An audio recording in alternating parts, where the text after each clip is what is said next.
Trigo. Hi guys! So dumating na ang ating parcel. So ito ay food items and ito hindi ko lang alam. So let's see muna itong food items.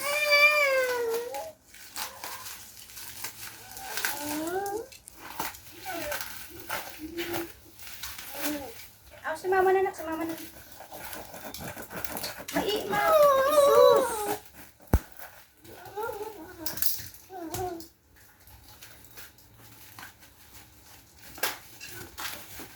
Mahirap siyang buksan, ha?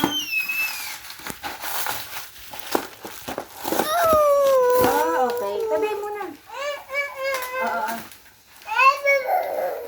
So, meron tayong gata sardines. Medyo bago kasi ito sa paningin ko. So, itatry natin yung sardines gata style. Tapos, yan. Ay, madami pa ito. Okay. So, may mga afritada, kaldereta, mga dilata. Teka. Ayan. So, may adult milk. Tapos, meron din palang Century na flakes and oil. Parang ampaw.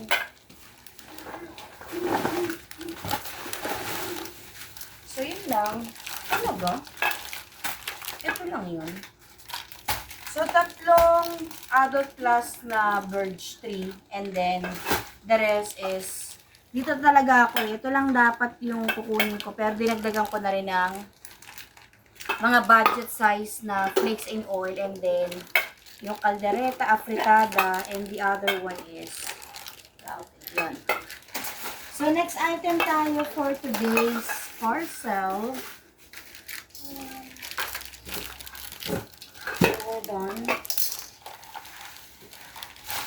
Ito parang hindi masyadong alat.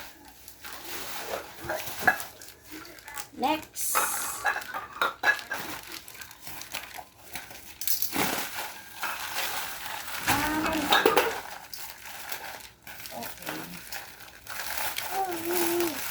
Ayan.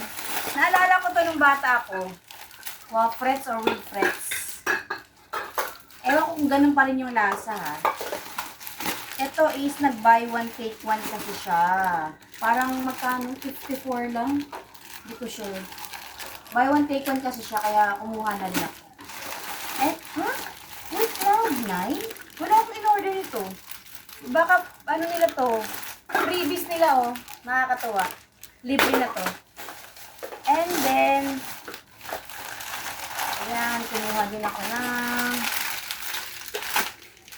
instead of coffee, Supreme Black Forest Latte naman yung in-order natin. So, 1, 2, 3, 4, 5, 6, 7, 8, 10 pieces. And then, Swiss Miss.